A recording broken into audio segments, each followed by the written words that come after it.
Wait, what's wrong with you? Wait, what's wrong with you? What's wrong with you? What's wrong with you? Susan! What's wrong with you? Susan! What's wrong with you? Alright, that's really stupid. Yeah.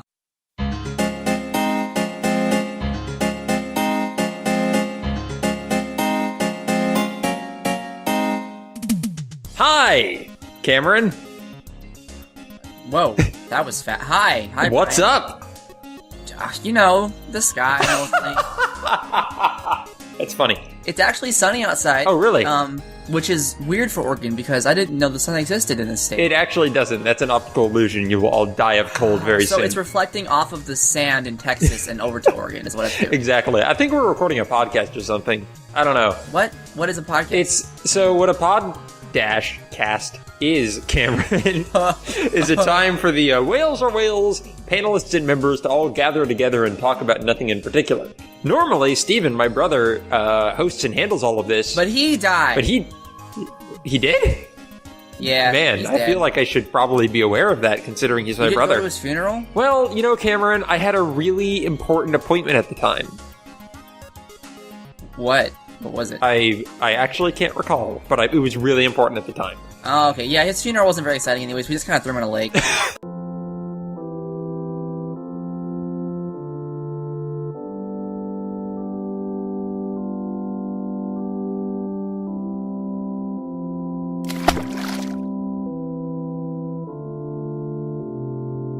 That seems very morbid. Nah, he was okay with it. All right, well, yeah, I was just informed that we were recording today, like 30 minutes before we actually started recording. I thought we were doing it tomorrow, but apparently Steven couldn't tell me because he was dead. So... Well, that's exactly what happened. I'm not sure what the problem is here. Exactly. Are you blaming the dead person for this? No, that would be cruel. I am blaming fate. Exactly. I am blaming the fact that he is dead. Oh, okay. But, yeah, so this is episode 5, I think, and joining us as well is the esteemed Sir Mr. Zachary Walton. Hello, Zach. Yes, I am here, and apparently this is all my fault because I got a notification on my phone that the Whales Are Whales podcast was to start recording at 5 today, and then so I send a text to Steven, and he's like, yeah, that should be good, but he says that Bryan isn't home yet, and he says that he will be on, but he says that he won't be here because he's ill, and then he wants to delay it, and then he says that, and then he goes back on that and says that we should do it today, and then he says that we should do it today, and then he tells me to text him when I'm ready, so I'll do that right now. I am ready. Why are you texting a dead person? Wait, this is getting really confusing, though. Zachary says Steven was alive like an hour ago, so he must have died and had a funeral and got thrown in a lake all within Here's what really happened. I killed him and I just threw him in. We are recording right now, and I am texting you during the recording. It's so meta. But Cameron, this is great. That means you're in Texas. You're here early. No, I'm not. Wow. You are No. You are impressive Not in Texas. at sniping and telekinesis. I do play as Nova. I do have the Spectre skin as You Nova. triple tapped Steven, that's what happened? Yeah, it goes over state lines. It's pretty cool. Alright, that's really stupid. So yeah. Welcome everyone. Well, screw you too. I thought my joke was pretty good. Hey, Cameron, you need to learn that Yes? stupid and good are not mutually exclusive for me and humor. Alright. Almost all of my humor is both stupid and, if I may say, good. So, Cameron, If you may say, but not if I may what have say. you been up to this past week? Nothing. Hey, thank you everyone for joining us. I played Dark Souls. Alright. Hey. You played more Dark Souls. Pause for 2 seconds. Right. My heater turned on for some reason, even though it's a million degrees outside. That's an interesting heater. In the meantime, Zachary, what have you been up to recently? Playing Bloodborne. And Oh my Demon gosh. Souls. Oh my gosh. Back. Woohoo! Okay, Cameron, apparently this is going to just be all talk about Souls games, this entire I'm good with podcast. that. So anyone who's just like, shoot, I just stopped listening to every other podcast where Well, all they hang on. talk about is Souls games. I suggest you listen to this anyway, because we're better than those podcasts. Yeah, Cameron? yeah. Before we start talking about Souls all the time. Yeah. let's do 2 minutes of something else, and then Souls the entire Sure, podcast. yeah. I want the 2 minutes. Go. I'm buying a drum set today. Well, I mean, I'm almost positively buying. That is so rad. So I've made this mistake in the past. It's specifically in Alaska, where I was like, "Lols, I'm gonna buy an electric or acoustic drum set." Yep. And then I buy it, and then it's super loud and it annoys everybody, Yep. and I can't take it anywhere because it's so big, and I sold it. And I didn't make any money off of it. So that was a dumb mistake on my part. So I am going to go buy an electric drum set, which are portable, and they don't make as much noise, so I could play them in my house without waking the dead and or Stephen. And I can take it with me if I ever go anywhere. Like, if I could almost take it to Texas with me. Yeah. I don't know why I would want to, but I could. So I'm gonna go out and buy one, I think. I've just been, first of all, I don't have a hobby besides video games. And the only thing I'm good at with the musical instruments is drums, and I haven't been able to play drums in over a year, and that's kind of a bummer. And so it's kind of like hitting multiple birds with one stone. It's gonna provide me some exercise, it's gonna provide me some fun, and also, electric drum kits are really easy to record off of. Oh, yeah. So, that's gonna be cool for things. Yeah, I would love to get one myself. I got a little bit into drums back in the whole Guitar Hero era. Those games are really neat for drums because unlike guitar, they could actually teach you the fundamentals of drumming. Like, No, actually, if you go and look at, drum tracks for the pro version of Rock Band 3. yes. You could literally follow along in a real drum set because it has 4 toms, it has 2 cymbals, it has a hi-hat, and it has a snare. Right, and I And so believe you double can bass follow pedal? along and play with it. Does it have double bass pedal? Oh yeah. Yeah. It's had a double bass pedal since Rock Band 2. Double bass actually. pedals scare me. I never really got into that, partially because they didn't have the They equipment. scare me too. I am really good at 4/4 time. Yeah. And when you start doing crazy beats, Yeah, etc. But I'm working on it. And with the electric kit, you can actually, easily add another pedal. Yeah. And, you can actually, because it's because it's an electric set, you Mm-hmm. can turn your hi-hat pedal into a bass pedal if you want to. Nice. So then you can have double bass pedal. So I'm gonna be practicing a lot, and hopefully me and you, Brian, can do some cool collaborations with drums and guitar. Yeah, that would be fantastic. Because right now I'm having to use all like drum machines because I don't really have a drum that's no input. fun. Yeah, they turn out surprisingly well, and it's a good experience, and I find it fun to work with. But it doesn't have that same visceral like human element that you get from actually playing the drums. So that's pretty rad. Agreed. And I'm really excited about being able to, literally, it's just, hey, USB in. Yep. And recording. Absolutely. Yeah, I can recommend some good like software for you to use and Audacity? VSTs. No. No. No. Audacity? No, Cameron. Bad Cameron. No. Fruity Loops. Microsoft player. I like Fruity I know. Loops. It's funny. Yeah. I have GarageBand. That's I the can only always use music that. program I know about. Yeah, So I just said it. yeah, because I wanted to feel included. exactly. Because I know nothing about music. You can play your recorder, Zach. Zachary, you know Do a you lot more. actually not know the story of how I failed recorder, Cameron? Oh, I want to know this story now. So the fact that whenever somebody says, at least you can play the recorder, and I'm like, I can't. The recorder Who was was your music hard. teacher when you played the Oh recorder? god, I don't know. Was it Patton? Maybe, I don't know. Or was it King? I don't remember. I just remember that I was like 7, and the recorder was scary because it had like 6 holes in it, and I'm like, my fingers don't work like this, and I just... That's okay. I didn't play the recorder very well. Wind And then instruments I are took hard. percussion in high school, and I actually was pretty good at that until I realized that I had to move my hands and my feet independently of each other, and I Yeah. can't do that.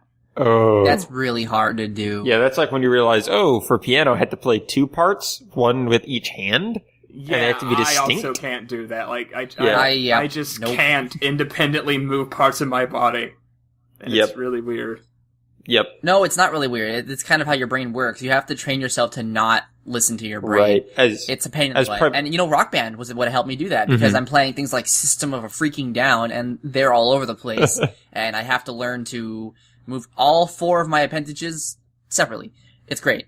Yeah, I was like getting to that point in Guitar Hero with the drum set. I think it was like right on the cusp of learning that, but it was still really hard when like the bass notes were like, staggered before and after the snare notes, that sort of thing. I was just like getting into playing that sort of stuff when I stopped. But yeah, it's primarily a guitar player. That is definitely my weakest skill in music, is that independence. Cause that's the nice thing about guitar is you're always just playing one thing. Like your hands are synced. You played a chord at a time, basically, or a note at a time. Right, exactly. And there's only one version of that specific note. Right. Your hands are always in sync. Your hands are always trying to do the same thing. So they're it's working weird. together. I found that my right foot has to move as the same speed or slower as my right hand.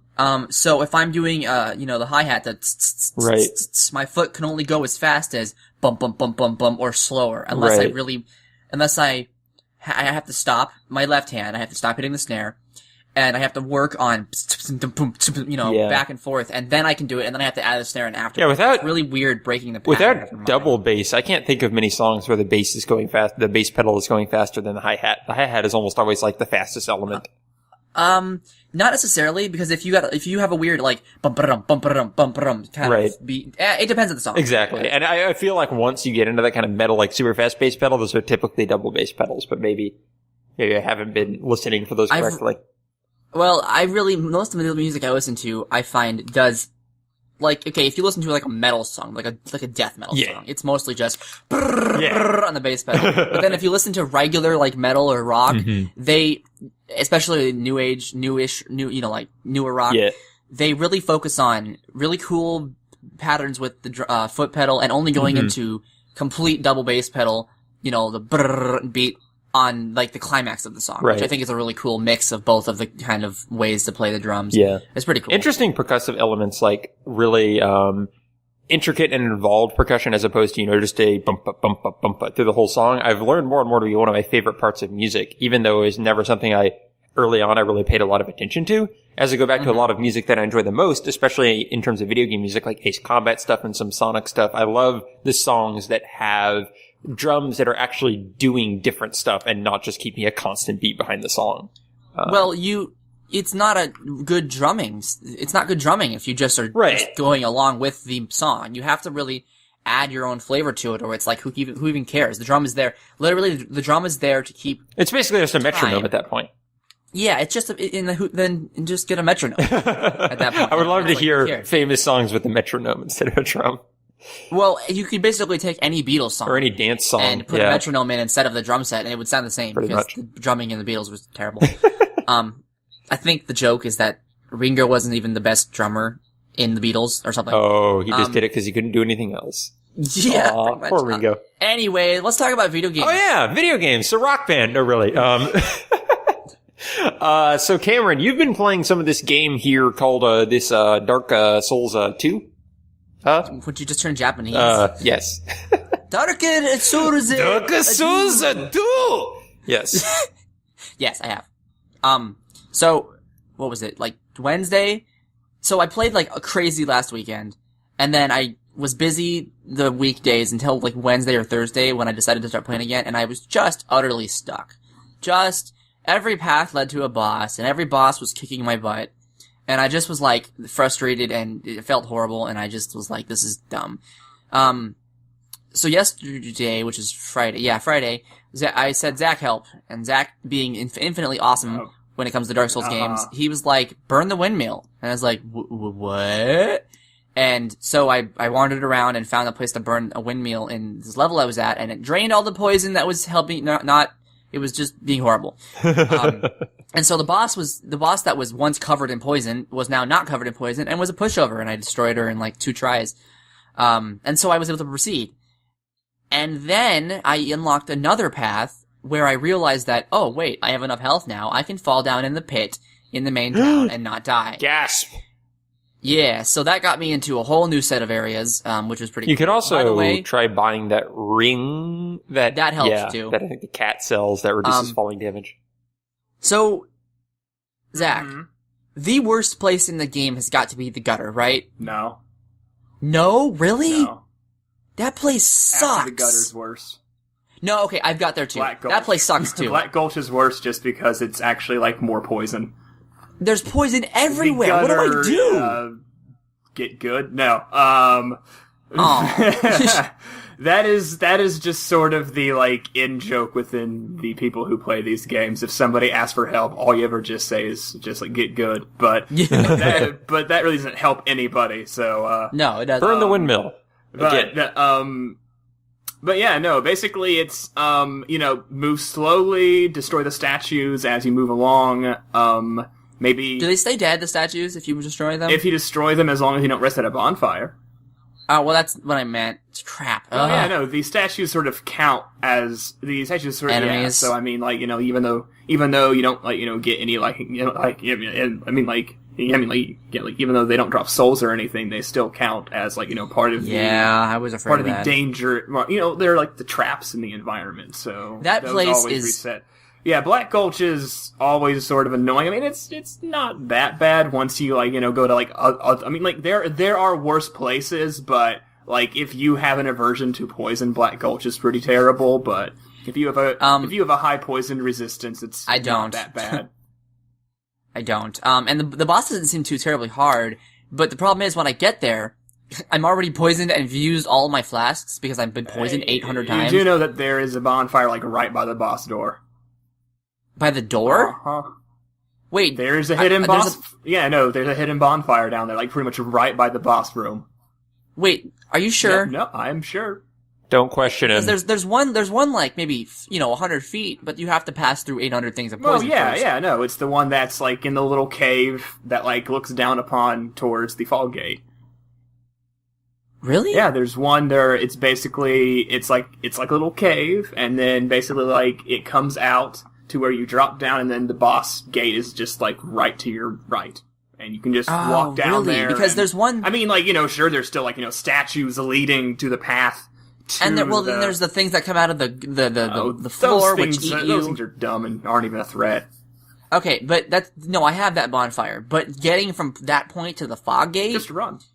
I get poisoned like 8 times! Dodge it.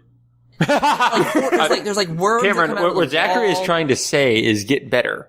No, it's, I mean, like... One of the things that you should always do in those games is, like, if you're having trouble, either run through things to get to the boss gate, and if that doesn't work, then, like, take it slowly, and just, like, kill things as they come along, destroy all the statues, and, I mean, if you're having, like, trouble, I mean, I don't know if you have any more of the, I forget what it's called, like, the purple moss or whatever. I've eaten all of them. Then, like, you probably want to go buy some more. So okay, yeah, I've given up on that spot for now. Even though the rotten actually can't poison you, so that's fine. That's good. The other place I was at, which was really fun and much more fun than the stupid poison place, was the I can't remember its name, but it's basically the lava place. Yeah, no, Iron Keep. Yeah, that first of all, you get a ton of souls in that place. Because each enemy gives you like 1,500 souls, and they're not that hard to kill. Second of all, it's a really cool environment, and third of all, it's not terribly hard, but it's just hard enough where I'm like having to work for it, but I'm not getting dying constantly. Oh, what? You haven't met Smelty yet, have you? Who is Smelty? Smelty is the first boss in the Iron Keep, and he's considered one of the hardest bosses in the game, because he's... Is that what all those writings are saying? Like, help me and don't go through this stupid fog gate? The fog gate, the first fog gate that you see leading into a small room is the boss room for the Smelter Demon. We call him... I haven't been in there yet. Yeah, no, like, we call him Smelty, or we call him, Mr. Doritos or something, because he's orange, but... Is he hard? He is considered he is considered one of the hardest bosses in the game. What for? Does he just have a lot of health? I don't know if I want to spoil it for you, because Smelty is fun and unique. Okay, so don't bother with him until I'm higher level, basically. You can beat him, like, with your fists. I mean, he's not... I mean, like, that's sort of the thing with these games, is that you actually, like, don't need to, like, you actually don't need to, like, level up or anything to actually beat anything in these games. I mean, everything in this game can be beaten at level 1. If you are good enough at dodging, if you can just blocking. dodge well and get your timing down and like everything, the game, all these games can be completed at level 1. It's just that basically leveling isn't like in other JRPGs to where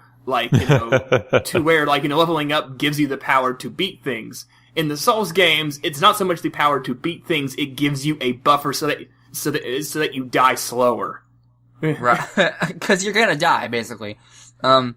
Interesting. Yeah, I know. I saw there outside of that fog gate there was 8 or 9 different messages saying "Don't do it." You spare yourself. Yeah, no. Smelty is sort of.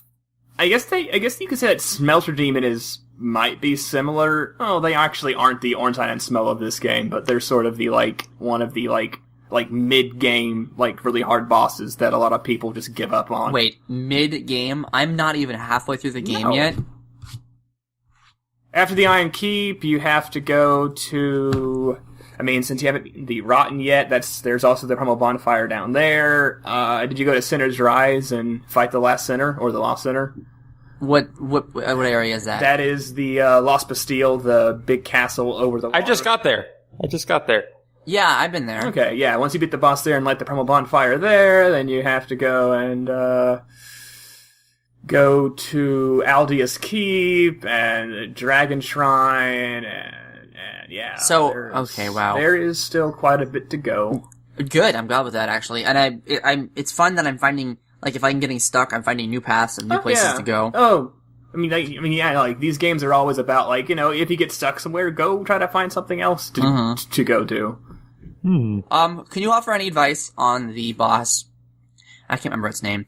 It's the boss where you're fighting 3 knights at once. 3? The super skinny, fast. Ew, those guys. Yeah. I can kill 1.5 of them before they get me. Those guys are the first boss over at the Lost Bastille.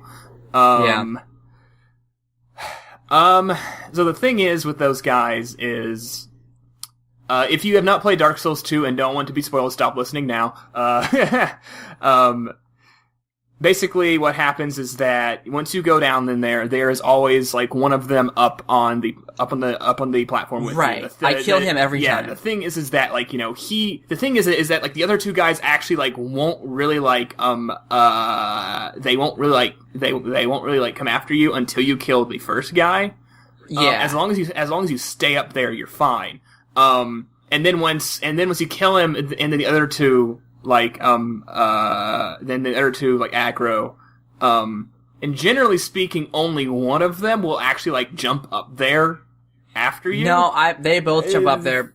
Well, you're just unlucky, aren't you? Apparently. Because generally one of them will stay down and one of them will stay up. If you're having trouble with that fight, there is an NPC summon for that fight. She's a mage. And, she doesn't have a lot of HP, but she casts some really powerful magic, and she can usually take one of them on by herself. Maybe I'll do that. I haven't summoned many people because I'm worried they're gonna kill me. No, that's the thing, Cameron. If you summon somebody to help you in co-op, they actually can't hurt you. Wait a sec. That's not true. Invaders can't hurt you, the red guys can. Hang on, I summoned somebody to help me in a boss fight. It was that knight in the. He was shooting the ballista at you, right? Oh, he was using environmental. Yeah. things. Oh, he killed you with the ballista. He didn't kill me, but he almost did. He hit me once. No, it's not funny. Shut up. It's pretty funny. He hit me once, and I almost got killed, and I was like, what hit me? And I stood still, and he hit me again, and I was down to a sliver of health, and then I moved out of the way, and he disappeared. I was like, seriously? No, that's the thing, is that during that fight, they actually give you, 2 ballistas to actually shoot him with, which you never can do. I did it my first time. Well, you're just special. But yeah, the Pursuer, they put those there basically because, it makes that fight, go by a lot faster because, he dies in, 2 shots from it. But the thing is, though, is that, and the thing is that, even if you summon somebody in co-op, they actually can shoot you with it too, and it's actually really funny because it's not funny because back when I fought him, I ran to the ballista and shot my co-op partner and killed him with it. Wait, what's wrong with you? I didn't mean to. I was trying to shoot. I was trying to shoot the Pursuer, but I instead hit him instead, and then I actually hit the boss next, and and then that killed him. But yeah, like it was just really funny that like Cameron was on the receiving end of it that time. But, Nice. Yeah, he didn't. Okay, so I actually have a question about that. Can I ever lose souls from invading players? I'll drop the souls, obviously. Well, no, like, but will they still be there? So the thing is with these things, so if you actually if you do co-op with somebody, you yourself have like nothing to lose. If you invade somebody, you also generally have nothing to lose.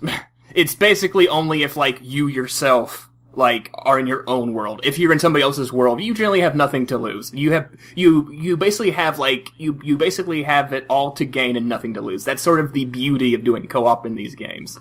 Okay, so but if I invade someone invades my world and they kill me, my souls will drop, but they can't pick them up, right?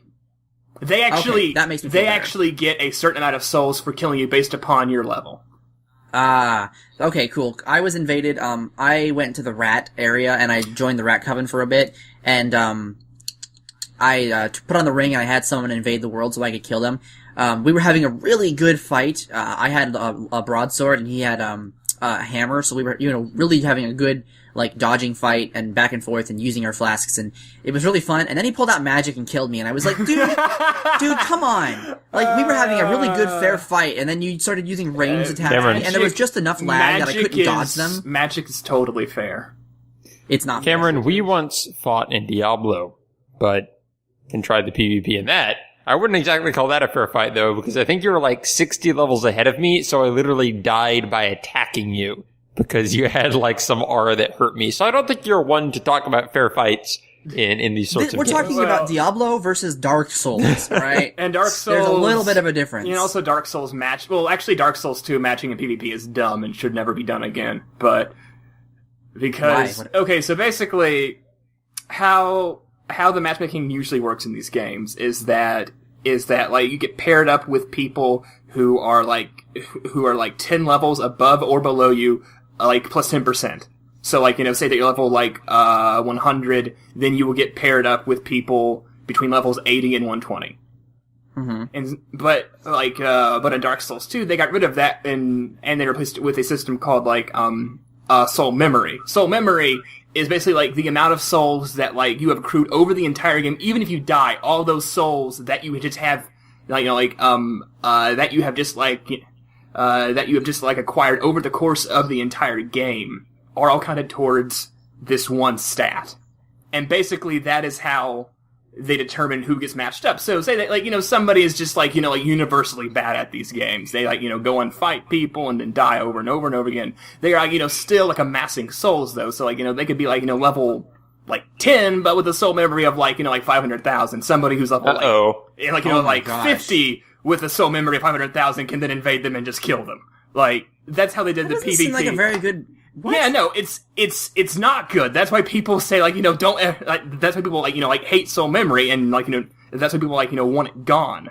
But Interesting. Is it gone in Bloodborne?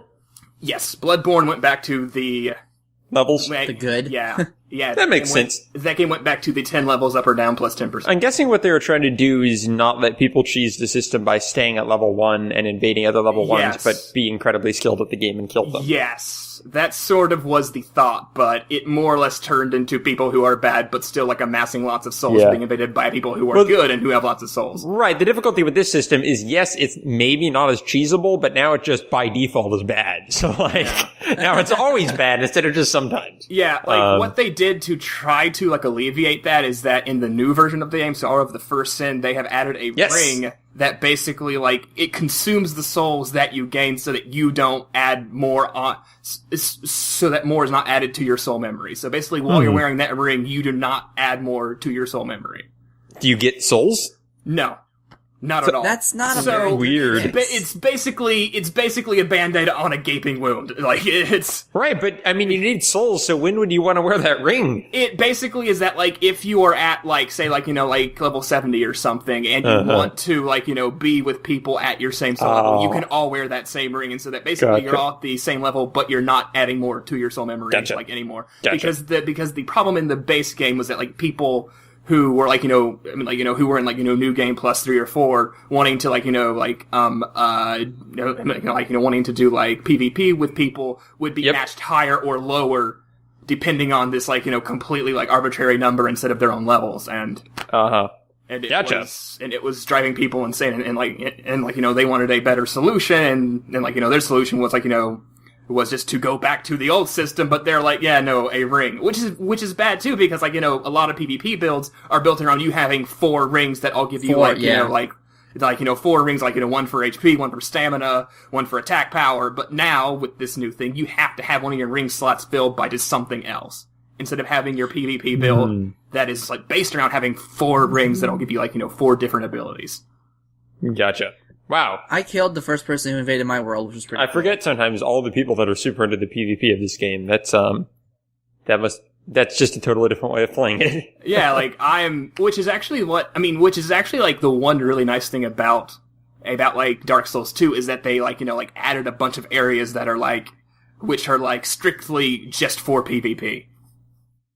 Oh, that's cool. Like, what sorts of areas? Are they anywhere early in the game, or like they actually? Actually, Cameron was in one of them with the Rat Covenant. Is basically the Rat Covenant is basically a covenant just dedicated solely to PvP. It basically is a place to where you join the Rat Covenant, and then and basically like when people come down to that area, you can then like invade their world. Gotcha. And then or they invade yours if you've taken the Rat Covenant. And then basically, like, when you take off, or rather, like, and then when you kill people with that, you then get rat tails, which you give to the Rat King, and then he gives you items. And also, I think if you take that coven, you get a lot of those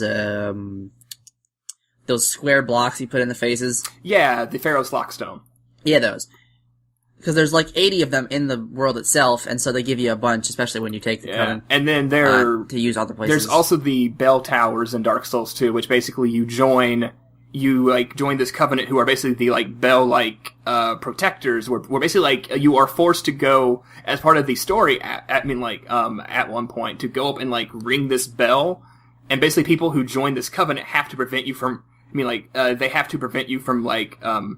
from getting to the bell. And so basically, like, as you're walking through this area trying to get to this bell, you're being, like, invaded by, by these phantoms trying to kill you, and then if they do, they get stuff from the people who run, that's cool.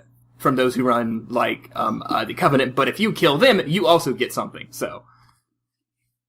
I really hope that, Sins of the First Scholars or whatever, doesn't kill the online mode for the original game on PC. It probably won't, because some people don't like what they did with the online in Scholar of the First Sin, because it seems to be catered mostly to fight clubs, and people don't like that. Some people don't like that. I personally like it because fight clubs are great. Zachary, yes. Zachary, the first rule of fight clubs. Remember. We do, that's a really old reference and dumb, and it's, I don't even... Like, yep, I'm pretty much. Have you even seen Fight Club? I have. Okay. Have you? Yeah, What do you think about Fight Club? I only saw it like 6 months ago for the first time. Oh, okay. Yeah, I mean, it's just one of those movies that you just kind of like, watch, like, it was a movie that I watched, like, back during college, where, like, basically, like, like, all your college friends are, like, Dude, Fight Club, and The Big Lebowski, and all these other movies. And, like, dude, watch these. They're, like, like, life-changing events. Right. And, like, like, when you watch them in college, when you're, like, having a few drinks and, like, with friends and everything, they're, like, great and everything. And then you go watch them again, and you're, like, you're, like, it's good, but, like, the mystique and the allure, I think, is, like, definitely stronger back when you're in college and, like, in like, a certain mind frame. Right. I think I came to it. Teenager in college and, like, being, like, because that movie is very, like, anti, like, establishment. And... Oh, yes. Yeah, I think I came to it too late. I think I just, like, it profoundly freaked me out and was quite confusing. By the end, I kind of, got everything figured out. But yeah, it was kind of like, it definitely lacked a certain mystique, or I certainly didn't see it as life changing. It's more of like, well, that was kind of stupid, but kind of cool. Yeah, I think I definitely see the type of appeal it could have, and I have had some friends who are like, yeah, it's life changing, but then they go back to it and they're like, I actually don't know about this movie at all. I'd rather watch The Raid. Do you like Fight Club, Cameron? Have you seen it?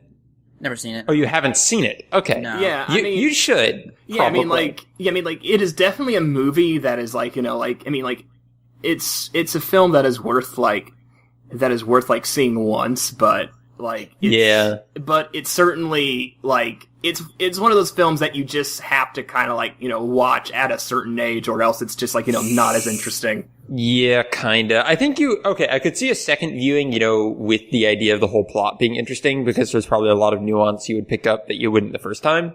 Because it's one of those movies that's oh, this is what's really happening. I haven't actually gone back to watch it again.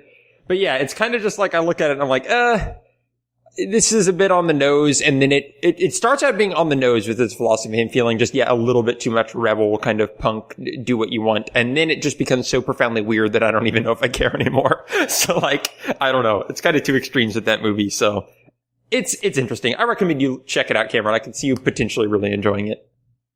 But yeah. Yeah, maybe. I don't watch movies that often anymore. Yeah, I mean, same here. I only watch it because a friend is like, watch this! And so we literally sat down and watched it. But other than that, I almost never watch movies, so. Anyway, Dark Souls, as might be made clear from this conversation, over this past week, I have started playing it as well. Or Dark Souls 2, that is. And you're playing Skull of the First Sin first, right? So I was playing the original. I got about 2 hours in, and then the friend who I was playing on his shared account also bought the Scholars version. So I started a new file on that. Yes. So that is what I am playing through. My experience with Dark Souls, the first night I got it, and Cameron can attest to this, is I got to the tutorial area, was doing okay, came into the first town. Remind me the name of that, Zach? Majula? Majula, that's it. And got the only town. And got beset by pigs. And these pigs Everybody dies into those pigs. Everybody I've never died. Everybody goes back there just being curious, and then they see pigs, and they're like, "Oh, how cute!" And then they just get wrecked by them. To my credit, two facts: one, my offline mode or my online mode is not working, so I couldn't see all the warning messages telling me there was an ambush ahead. Okay. And two, I didn't actually die. I just came very, very, very close to dying because those pigs are brutal. Good Lord. Yeah, just wait until you fight the big ones. Oh no! They come back. It very much reminds me of everyone's first experience in Morrowind, wherein they walk out of the beginning town and get attacked by a worm, try to hit it, can't, and then die to the first worm they run across. Like me. Oh, that's my favorite moment ever of watching Cameron play a video game. Playing Morrowind. And he was like just beset by this worm. Yep. And then he just began running backwards away from it, and it kept chasing him. And I swear he like ran through like 4 different parts of the world, still being chased by this worm, wondering why it was still chasing him. And I don't think I've ever told you the full story about that stupid game. So I got Oblivion. Yes. I'm pretty positive it was a bootleg copy of Oblivion. Yeah, probably. My PC could barely run it, and then my parents saw me and was like, "What is this game rated?" This was back when they monitored my ratings. Right. And I said, "It's rated T." It originally was. Because it was originally rated T. And then they looked it up and they're like, "This is rated M." And I'm like, "No, it's rated T." And they're like, "It says M right here." And I'm like, "But it was rated T." Anyways, they took it away from me. And so I said, okay, fine. I'm gonna go buy Morrowind. So I saved up a little bit of money and I bought the Game of the Year edition of Morrowind with all the DLC, and I was so excited. I installed it on my computer. I was so excited. I went to the first town. I was so excited. I got attacked by a worm. I was not so excited. I got killed. I threw the game away. So it was like this whole, like, roller coaster of emotions because I was so excited to have another Oblivion or Elder Scrolls game.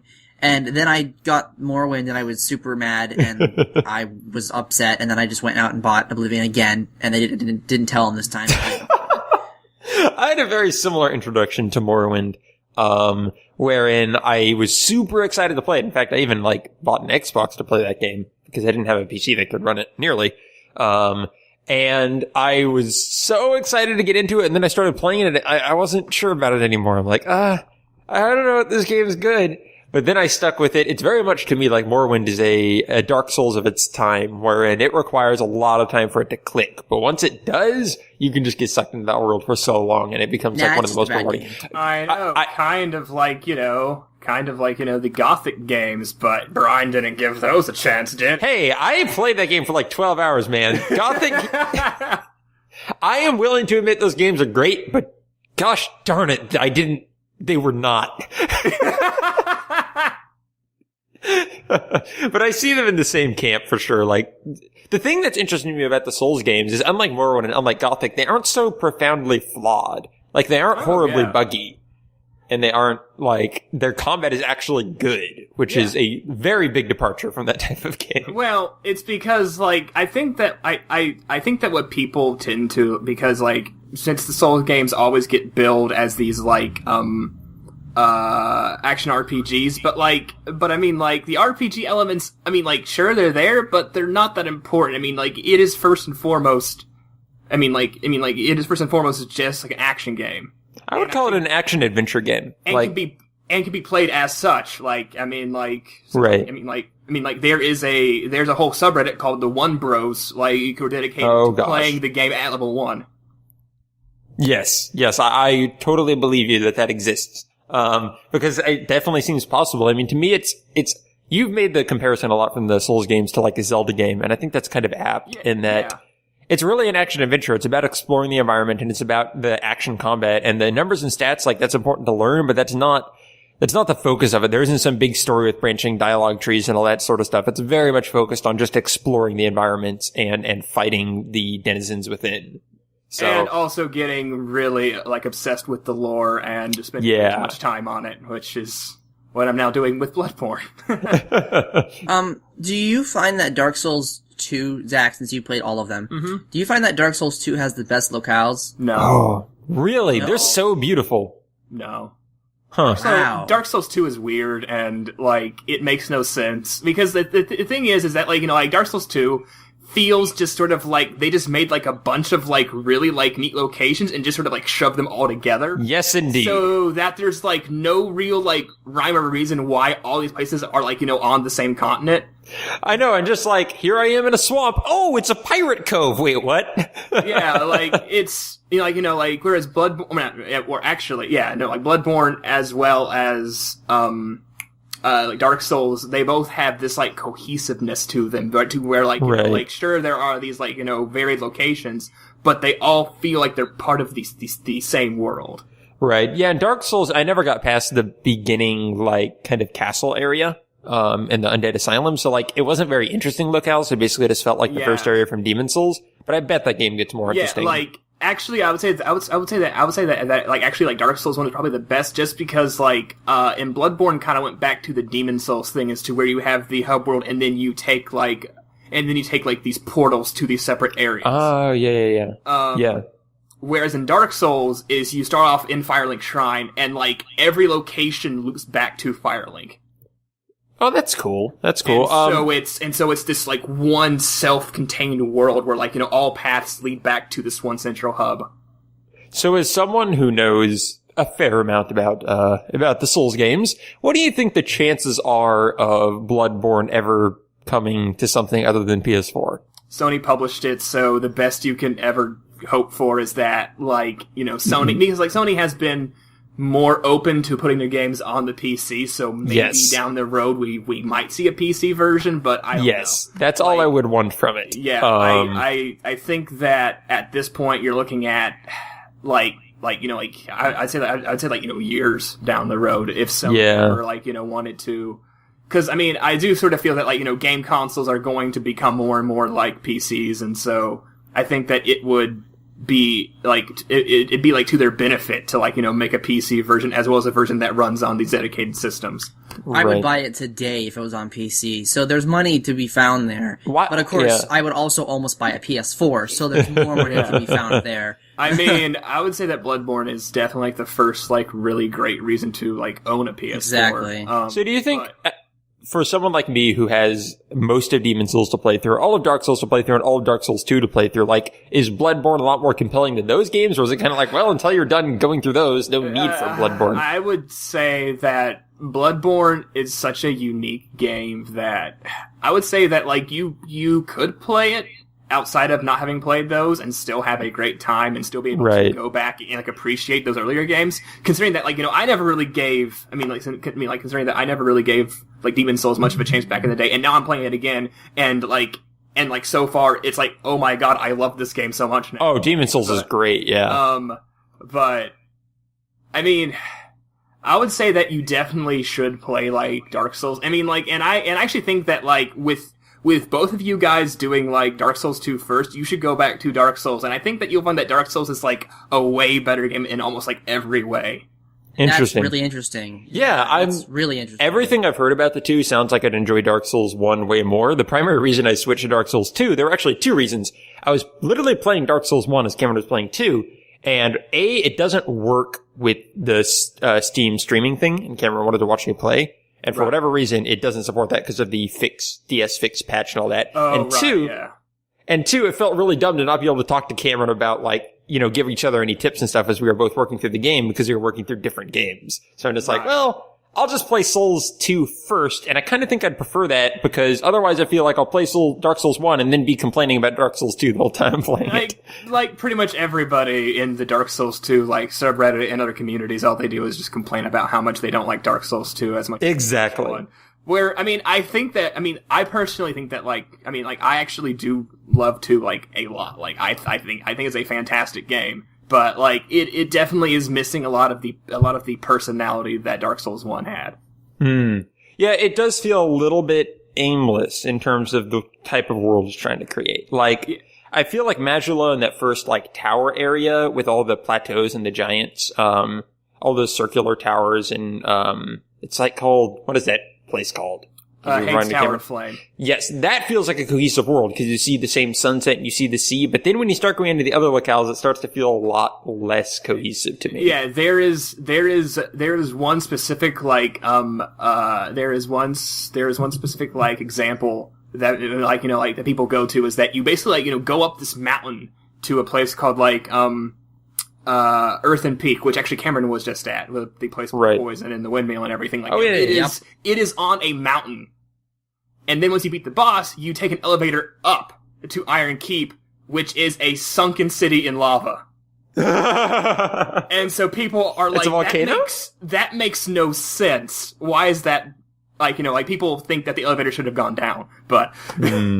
Yeah, and that so, is a like, little bit weird. And so, like, you know, stuff like that is kind of what makes people, like, you know, like, convinced that the game's, like, design was just, like, you know, like, they just, like, you know, made a whole bunch of areas and then just kind of, like, you know, put them together. It almost sounds like it would have been better to have that kind of warping system that was in, you know, Bloodborne and Demon Souls at that point, because they're all so disparate, you know. Yeah. I mean, like, it definitely was sort of, I mean, it definitely did take a bit of the Demon Souls, considering that, like, Majula is more like a warping area, since you can just, like, you know, warp between bonfires at the start and in this game, whereas in Dark Souls you had to get to the halfway point before you could get that ability. Oh, wow. That's crazy. Oh, wait, really? That's huge. Yeah, no, Dark Souls 2, you actually don't get the warping ability until you beat the hardest boss in the game. But can you spend your souls at the bonfires to level up? Or do you have to be going back to the same beginning place every time you do Dark Souls 1, you actually spend your souls at bonfires. That's right. Okay. So it wasn't that different functionally. And mostly it was just different in, like, shops and backtracking. Yeah. But in terms of being able to level up, you didn't have to, like, make it trek back to some place to do that. Yeah. Yeah. Besides the boss, this is kind of going off topic, but I was curious. Besides the boss in the Blue Cathedral or Cathedral Blue, is there anything else in that area at all? Besides Old Dragon Slayer, you can just join, the Cup. Yes. Yeah. There is nothing else there. Yeah, no, that basically is, that boss is a bit of fan service from Dark Souls 1, and it makes no sense that he's there and people are kind of upset about it. But, There's no, okay, so in the bonfire, you know, you go down the stairs and, there's a bonfire. A lot of the messages said invisible wall. Yeah, they're lying. Are all illusory wall messages lying? Because I see a lot of those everywhere. Not all of them, but most of them. What do you do with an illusory wall? Can you just walk through it? You hit the wall. Oh, you hit it. Okay. No. Dark Souls 1, you would hit the wall with your sword and then the wall, like, would vanish. Dark Souls 2, you walk up to it and press A. Oh, okay. Don't the messages get in the way of doing that? You would think so, toggle. but they don't. Okay. So it takes priority. Why is there a bunch of bloodstains down in that area? People are dumb, and you actually can kill yourself pretty easily in these games, and people do that just to leave. People do that to leave bloodstains to scare people. It's part of the prankster culture in these games. Yeah. My favorite thing is when there's, like, this huge collection of crates and people just do hurrah for rolling in the middle of them. I run across that a lot. That, and there was this one, like, circular area that I went back trying to find a secret and just found one message that said, hurrah for pointlessness. Or something. My favorite so far has been, you turn around after a bonfire and there's this giant rock blocking a path. Yep. And then there's a note underneath it and you go to it and it says, hurrah for great view. You stare at the rock. I like that. I like that a lot. Okay, so, Zachary, I have a question about the combat as we're doing our Dark Souls discussion here, because it's something that Cameron and I differ on a lot. And I'm curious if Cameron's like doing the high level of play or if this is like a point of contention or whatnot, but locking on to things. Cameron, stupid. Okay. Because I lock on to a lot of things. Cameron is, I mean, okay, Cameron, more power to you if you don't lock on, but it makes the game a lot easier. I've never done it one time. Like, it makes the game so much easier since you can strafe around things. Yep. I mean, like, because, like, backstabbing, like, usually is like one-hit kills on a lot of things, and it makes the game so much easier. Yep. Nah. Okay. When I first saw Bryan playing and he was using lock-on, I was like, whoa, crap, there's a lock-on button? And I told you before he wasn't playing! I forgot. I told you to lock on to things! So I spent maybe half an hour locking on to enemies, and I've gotten so used to the free roaming abilities when you're not locked on that I just can't. It just, for me, it works better without locking on, because I can move and strafe in the direction I want, not in the direction the enemy is. And if I'm fighting more than one enemy at once, it's way easier to do without locking on. Yeah, I mean, like, it definitely, like, depends on the situation. Like, like, if a boss is, like, the size of you, and you're both fighting on the same level, locking on helps a lot. If it's this, like, gigantic monster, locking on doesn't help that much. Right, because you kind of want to run past them and use more maneuverability. But in terms of, like, one-on-one sword fights and stuff, it just helps so much. Oftentimes you sidestep an enemy, they swing past you, you just backstab them and kill them. Yeah. Like, it's incredible. I think you should try to learn it as part of your tool set, but don't necessarily use it exclusively. Nah. Okay. I'm good with where I'm at now. But watching you fight, you very much fight like you fight in games, and so different from me. Like, I'm super methodical, I pick guys off one by one, I use a shield a fair amount, I take my time, and you run in and just start swinging this sword around and leaping around and not locking on. It's really crazy. If that wasn't working, I would lock on. Right. It's working. It is working, but... The thing that's actually kind of beautiful about these games is that, like, is that, like, people tell you to, like, be slow and, like, lock on and be methodical and everything, but you actually can just sort of, like, bang your head against it until you win. That's true. It still works. Well, that's not exactly what I'm doing. I mean, I learn the patterns of enemies, and then I once I get them, then I can realize how to force them. Yeah, it's just that, like, it's just that, like, you will see a lot of people telling you that, like, brute forcing never works, but it does, it just sometimes takes longer. Right. Yeah, and I don't bring this up to berate your method of play, Cameron. I was just making sure I wasn't doing something wrong. Because, like, maybe, like, the locking on system stinks in this game and everyone's don't use it. Not at all. Yeah, okay. But we can all agree that shields are stupid, though, right? In Dark Souls and in Demon Souls, shields are like an invaluable resource that I would never go without. Oh, really? Yeah. What about, including Dark Souls 2? Yes. Okay. I found them really good. Really? I hate them. I block pretty much all the time in those games. Bloodborne, you only have one shield and it's completely worthless, so it's better to just dodge. Right. And I'm starting to try to learn the shield parries. Those seem pretty good. Yeah, shield parrying is a very important skill. I never learned it because every weapon has its own window, so it's like, I don't want to learn that, whereas in somebody... It seems tough. There is a tutorial video that's like 12 minutes long that actually shows you the window for, like, every single weapon like in the game. Wait, weapons you use or weapons the enemy's using? The weapons that they use. Yeah, I'm just trying to learn it by practice. Everything in that game, its window is like a few seconds different from... Oh my gosh, that's horrible. Yeah, I can typically do it when I'm, like, one-on-one sword fight against, a standard enemy, but I'm not trying it in, like, really tense situations yet. But I got a pretty good success rate. And they, and the window also changes if you're pairing with a shield or... with a weapon, or even with your fists, which is actually really funny watching somebody parry a sword with their fists. But right, yeah, because parrying is not only shields. That's like you can parry with pretty much anything. That's interesting.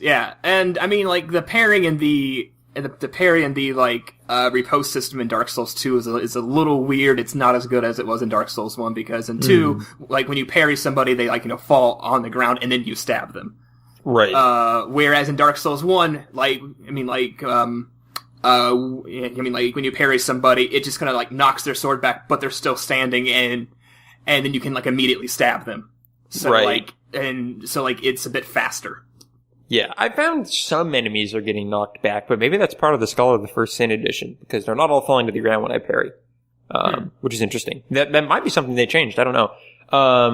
But yeah, that's Cameron. Sorry, I'm reading Cameron's post that he wants to end the podcast right at an hour. Okay. You didn't have to say it on the podcast. Cameron, I don't like to stall and stammer as I try to figure stuff out. If you want to end the podcast, it's fine. Man, you could be a little more professional about it. This is totally professional. Cameron wanted to end the podcast in 5 minutes, and that works fine. Cameron, if this podcast was professional, we need to do the whole thing over again. I guess. So, yeah, any last comments on the whole Souls escapade here? It's just fun talking about Souls with just with people, just because it's pretty much my favorite new modern franchise. So it's just always a delight and pleasure to be able to actually talk to people about it that aren't online screaming at me for liking something that they don't like or something. Which that's what we were. That's what we were in that camp. Yeah, it's exciting. This is definitely the furthest I've gotten into a Souls game. I'm getting close to the point I got with Demon Souls a long time back. I played actually quite a bit of that one, but it's really grabbed me this time, and I think it's reached that point where it clicks to me, and I'm getting that sense of exploration that I hadn't quite gotten before from something like Dark Souls 1, so I'm very excited to get through this and then go back to those older games and play through those. And also I'll say that if you have not been doing it, you should totally read all the item descriptions. I started doing that. It adds a lot to that game. Yes, I noticed that exact thing, and it's been pretty awesome. I used, Cameron, in that, have you found out what those little, I forget what they're called, they activate the contraptions? Do you remember what those are called, Zachary? They're these little, stone cubes. Yeah, we talked Pharaoh's about Lock those. Stones. Yeah, those. Okay, gotcha. Did we talk about those? A little bit. Okay, yeah. Have you found how to use those yet, Cameron?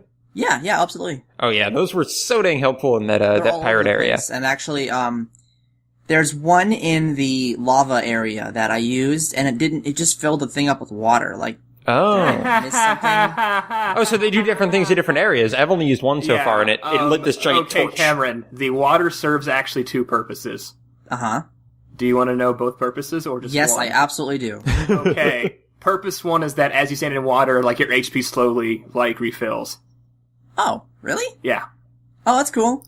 What's the other purpose? Douse yourself in water and you'll be able to walk on lava for a bit. And then you'll die.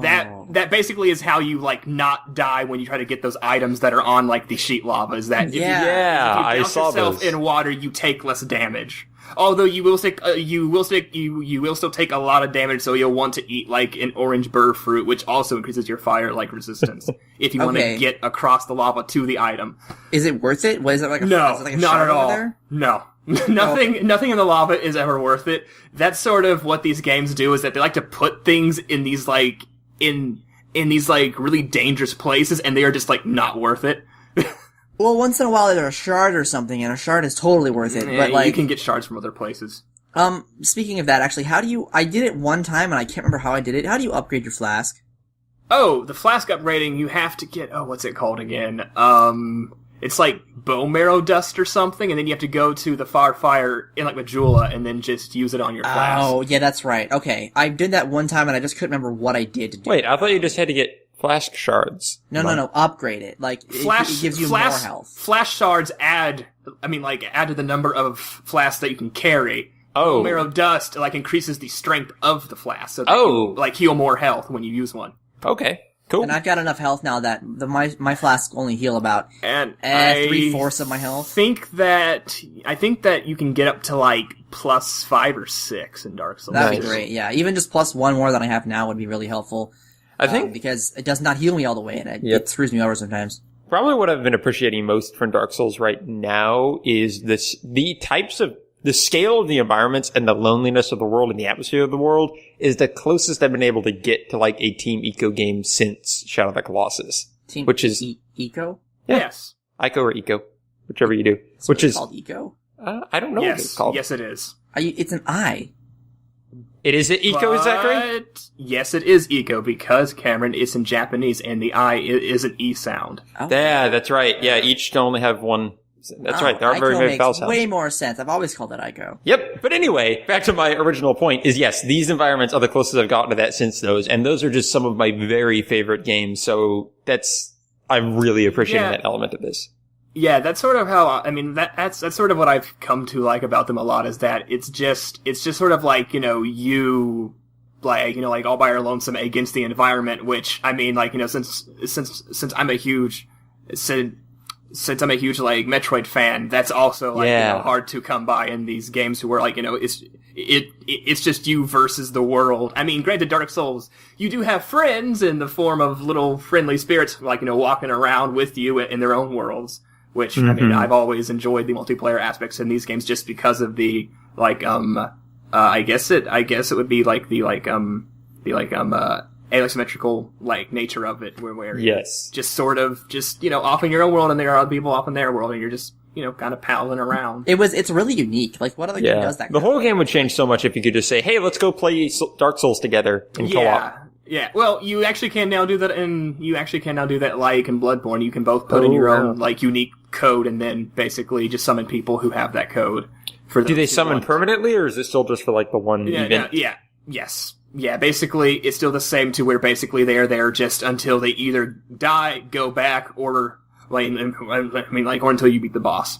Gotcha. Very cool. Yeah, but I'm just enjoying it so much, and there are so many more, like, there's so much to delve into. Just this one game is so vast, and then there are all the others, and it very much scratches in. It is a little overwhelming, so I'm just taking it one step at a time and knowing I can't learn all of it at once, and just, like, it's a game that you can very much just enjoy every moment of. Like, every moment itself is just so rich and full of interesting detail. You don't feel like you're wasting your time grinding or waiting to get through something. Like, everything is interesting in its own right as you're doing it.